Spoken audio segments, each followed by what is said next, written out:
Oh, boxing. Oh, the sport of boxing. How we love you. Just how you love us back. How you ensure that you stay in a great space, no matter the stakes, no matter who anyone could possibly fight.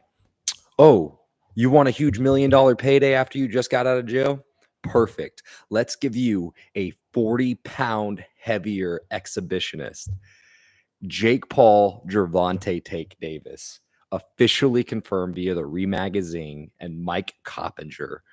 Oh, boxing, how we love you, how we love you. What are we doing here?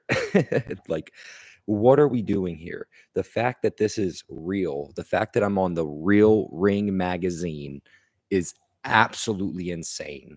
Like, this is real life boxing, dude. The hands history vault. What's up, playa? Yeah, this is absolutely insane. It's a disgrace to the sport, to say the bare minimum. What are we doing here? Like, let Jake Paul stay an exhibitionist, fight exhibitionists. And if he's going to fight real boxers, at least let him fight boxers his size. On Netflix too, man. This is just, what are we doing in 2025, man? We have so many good fights, so many great fights to be made in the sport of boxing. And they said, you know what the fans really want? Jake fucking Paul versus Gervonta Tank Davis. Holy shit, man. I don't know what to say here, man. I don't know what to say here. And it sucks too, because I feel like this announcement's going to even overshine Jake Paul's MVP promotions that we have coming up here, with some really good fighters, man. Yanquiel Rivera, Yoenis Tejas, like people that should be really put on a pedestal, and guys that should be really being promoted very highly, because I think Yanquiel Rivera is going to be a real contender in the flyweight division for years to come. Tejas is, he's a fun fighter, and he's going to win his interim belt here. So the fact that they're announcing this before his own promotional back-to-back card is insane. It's disgusting. It's clout dragging. I just can't believe what's going on here, man. This is boxing in the sport of 2025. Gervonta Tank Davis versus Jake Paul. Insane, man. I mean, it's a good time to talk some concussion discussions here. If you have a chance here, like, share, comment, subscribe. If you want to see some real boxing breakdown and previews and predictions, my Yanquiel Rivera and Angelino Cordova breakdown and prediction is dropped in the channel, as well as my Sky Nicholson versus Ubashi Singh. I'm working on my Jack Rafferty versus Mark Chamberlain. Please feel free in the comments of any section to let me know any fights that you would prefer me to cover, and I'll be more than happy to try to find the tape on it. Yeah, I just don't know, man. I just don't know. I really expected at least Gervonta Davis to fight a 135er, even if it was a tune-up. I mean, I would have rather saw the Jake Paul versus Zerto fight at this point.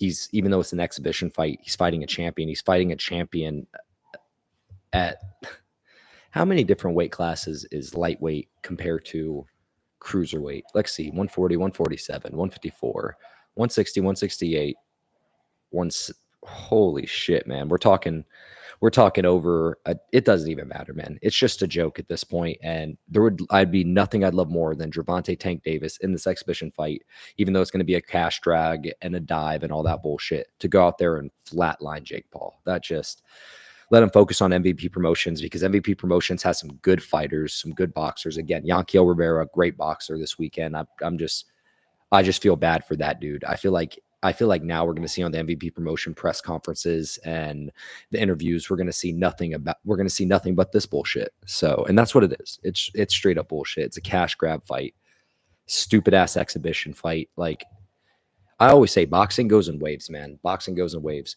You have waves where it's absolutely incredible. It's on the highest of highs, which we had last year. We had an incredible run of great fights that we all wanted to see.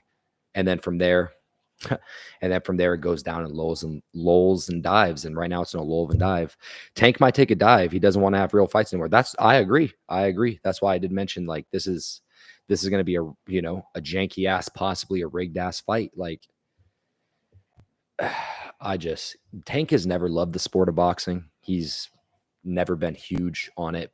Like, in terms of being a champion, he's never seemed to be sold on it. He's just so naturally talented. And don't get it twisted, Tank is naturally talented. But the fact that he's turning around and fighting Jake Paul in an exhibition fight just says, I feel like, everything we need to know about where he's at in his career and where his thoughts are. So we're never going to get the super fights we want at the 135 division. You know, it's a shame. We can just all hang up the hats now. We're never going to get the Tank and Shakur's. We're going to get Shakur versus Tio, which is fine with me, but it's just like, what a fucking joke. I always had my doubt about Tank and figured he would never fight an elite boxer, just wants the money. Isn't that a shame too as well, man? Because the one thing about Tank that I don't think that, and shout out to you, Jorge, thank you for jumping in the chat.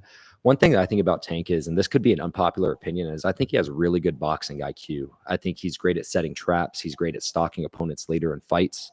And with him setting these traps and stalking opponents later in fights, that means he can compete with plenty of elite boxers. He's athletic as hell, can hit with the best of them. He has plenty of defensive lulls and plenty of gaps in his volume.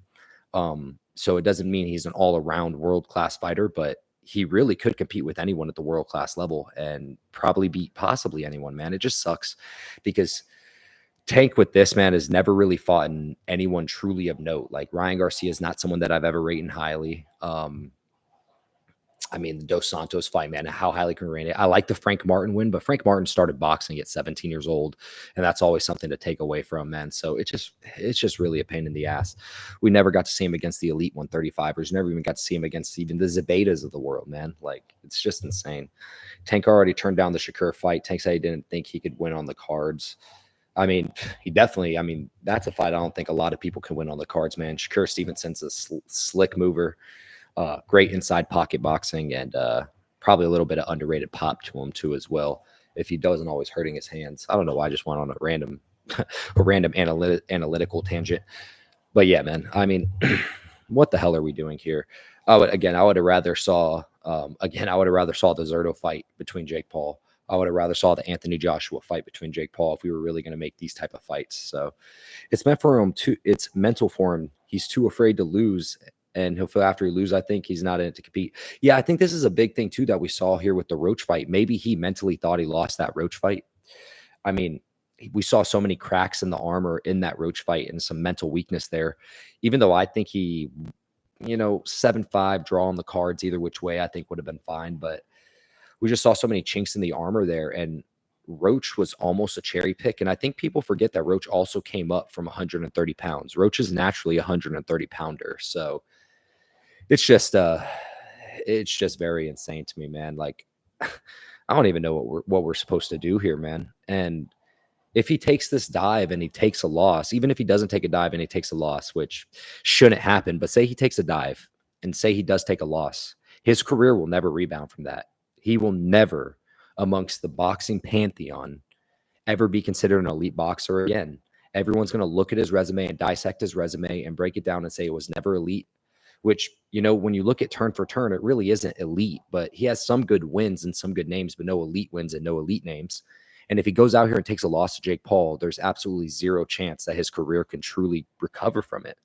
A loss to a YouTuber like Jake Paul is, possible sudden death on a career. Even if you're already mentally checked out in a career, say he does have some sort of competitive edge and fire in his career here.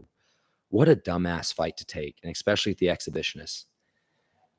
I just don't even know what to think about it, man. I mean, you could even fought in Manny Pacquiao in your return, at least fought an old washed legend, but holy shit, what a fight, man. Not in a good way too. It's just a stain on the sport. And especially in November when we have such a great boxing card in November with the Benavidez Yarde card, top to bottom, multiple world champions on that card.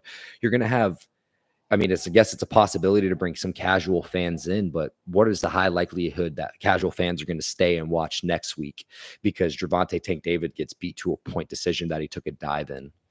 Just insane work, y'all. Just absolutely insane work. So yeah, man, I mean, it just kind of shows that Tank is done. He's checked out. I mean, I don't know really what else much more I can say about it, man. I just felt like I had to jump on here live and give my thoughts and more so my disappointment. Since I'm working from home today, I had a chance and opportunity to do that. I'm going to be finishing up my Jack Rafferty versus Mark Chamberlain tape here soon. So I'll be dropping that preview and prediction hopefully by the end of the day, end of the night. I want to do the Jonas Tejas, a Brout preview and prediction too as well. If you guys have any fights you want me to try to find tape on, I'd be more than happy to find tape on you guys and get these preview and predictions out. I know I've been dropping a lot of content lately. It's probably been annoying some people, but hey, we got to do what you got to do here. Give you guys a lot of traffic music to listen to, I guess you can say. But with that being said, it's your boy Breaking Bad Boxing here. Anyone have any thoughts and comments before I get on out of here? Yeah, man, what a disappointment here. But hey, at least we'll be dropping some real boxing predictions, some real boxing tape. If you guys have a chance too, as well, if you're listening and you want to listen to some preview and predictions, Yanquiel Rivera versus Angelina Cordova, like that fight, got Rafferty by knockout. I have to finish. I have to finish up that tape here. I absolutely have to finish up that tape here. Yeah, someone. I'm actually working on that tape right here. I think Mark Chamberlain's kind of slick, man. I think Mark Chamberlain's good, but I think his confidence has definitely taken a hit, and I'll be dropping that today for you. Japanese fights. I can't find enough tape. I will say on like the Korean Hall fights, the Kyoto Korean Hall fights that are happening tomorrow morning at like 1 a.m. I won't have time to tape those fights, unfortunately. But what I can do here for you is I'll research into the upcoming Japanese fights and any fights that have implications.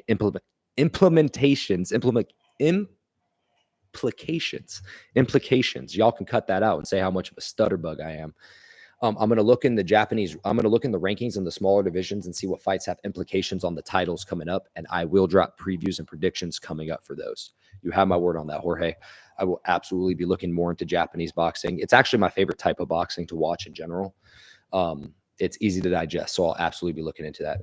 Mark plants his feet. Too much of a wide stance, leaves his shin there. That is one thing I'm noticing from the early tape too, as well as he leaves a lot of defensive tendencies and holes in his game. He also drops his guard hand anytime he throws a hook. Anytime he throws a hook, he drops his guard hand, and it's going to cause a little bit of an issue with a banger like Jack Rafferty. So I have about 3 fights into that tape. I like what I try to do for my tape breakdown and prediction.